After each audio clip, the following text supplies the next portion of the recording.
مسلمان فلسطین سے محبت کیوں کرتے ہیں؟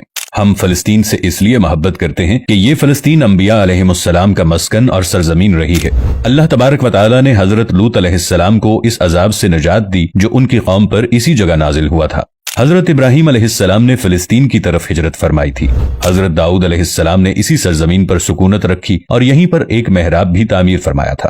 حضرت سلیمان علیہ السلام نے اسی ملک میں بیٹھ کر ساری دنیا پر حکومت فرمائی۔ چیونٹیوں کا وہ مشہور قصہ جو قرآن پاک کی سورۃ النمل میں درج ہے، جس میں ایک چیونٹی نے اپنی باقی ساتھیوں سے کہا تھا کہ اے چیونٹیوں اپنے بلوں میں گھس جاؤ، مبادا کہ حضرت سلیمان علیہ السلام کے گھوڑے تمہیں کچل نہ ڈالیں۔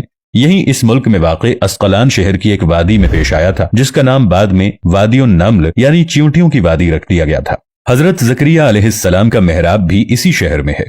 حضرت موسیٰ علیہ السلام نے اسی ملک کے بارے میں اپنے ساتھیوں سے کہا تھا کہ اس مقدس شہر میں داخل ہو جاؤ۔ انہوں نے اس شہر کو مقدس اس کے شرک کے پاک ہونے اور انبیاء علیہ السلام کا مسکن ہونے کی وجہ سے کہا تھا۔ اس شہر میں کئی معجزات وقوع پذیر ہوئے، جن میں ایک کنواری بیوی حضرت مریم علیہ السلام کے بطن سے حضرت عیسیٰ علیہ السلام کی ولادت مبارکہ بھی ہے۔ حضرت عیسیٰ علیہ السلام کو جب ان کے قوم نے قتل کرنا چاہا تو اللہ تبارک و تعالی نے انہیں اسی سرزمین سے آسمان پر اٹھا لیا تھا۔ قیامت کی علامت میں سے ایک حضرت عیسیٰ علیہ السلام کا زمین پر واپس تشریف لانا اسی شہر کے مقام سفید مینار کے پاس ہوگا۔ اسی شہر کے ہی مقام باب لد پر حضرت عیسیٰ علیہ السلام مسیح دجال کو قتل کریں گے۔ فلسطین ہی ارض محشر ہے۔ اسی شہر سے ہی یاجوج ماجوج کا زمین میں قتال اور فساد کا کام شروع ہوگا۔ اسی شہر میں وقوع پذیر ہونے والے قصوں میں سے ایک قصہ طالوت اور جالوت کا بھی ہے۔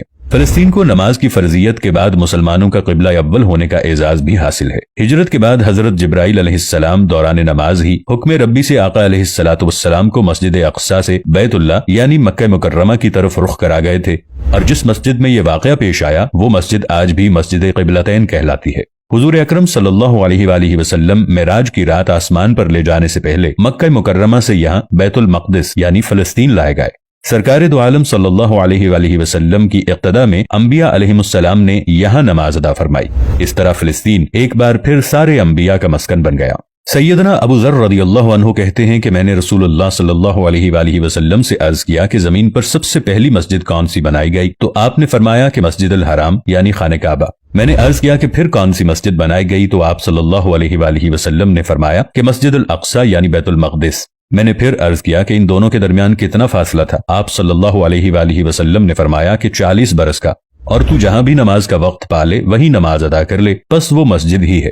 نبی اکرم صلی اللہ علیہ وآلہ وسلم کے وصال کے بعد حضرت ابو بکر رضی اللہ عنہ کو ارتداد کے فتنے اور دیگر کئی مشکلات کا سامنا رہا۔ ان کے لیے عسکری اور افرادی قوت کی اشد ضرورت کے باوجود ارض شام یعنی فلسطین کی طرف آپ صلی اللہ علیہ وآلہ وسلم کا تیار کردہ لشکر بھیجنا بھی ایک ناقابل فراموش حقیقت ہے۔ جبکہ اسلام کے سنہری دور فاروقی میں دنیا بھر کی فتوحات کو چھوڑ کر محض فلسطین کی فتح کے لیے خود سیدنا عمر رضی اللہ عنہ کا چل کر جانا اور وہاں جا کر نماز ادا کرنا اس شہر کی عظمت کو اجاگر کرتا ہے۔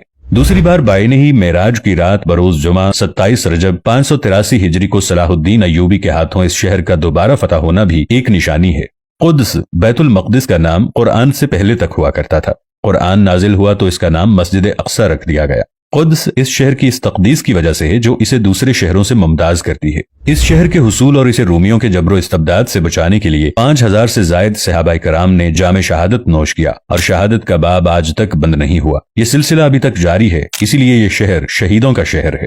مسجد اقصی اور بلاد شام کی اہمیت بالکل حرمین شریفین جیسی ہے۔ جب قرآن پاک کی یہ آیت والتین والزیتون وطور سینین وہذا البلد الامین نازل ہوئی تو ابن عباس رضی اللہ عنہ کہتے ہیں کہ ہم نے بلاد شام کو التین یعنی انجیر سے، بلاد فلسطین کو الزیتون سے، اور الطور سینین کو مصر کے پہاڑ کوہ طور جس پر جا کر حضرت موسیٰ علیہ السلام اللہ پاک سے کلام کیا کرتے تھے اس سے استدلال کیا۔ اور قرآن پاک کی یہ آیت مبارکہ وَلَقَدْ كَتَبْنَا فِي الزَّبُورِ مِن بَعْدِ الذِّكْرِ أَنَّ الْأَرْضَ يَرِثُهَا عِبَادِيَ الصَّالِحُونَ، اس آیت سے یہ استدلال لیا گیا کہ امت محمد حقیقت میں اس مقدس سرزمین کی وارث ہے۔ جبکہ فلسطین کی عظمت کا اندازہ اس بات سے بھی لگایا جا سکتا ہے، یہاں پر پڑھی جانے والی ہر نماز کا اجر 500 گنا بڑھا کر دیا جاتا ہے۔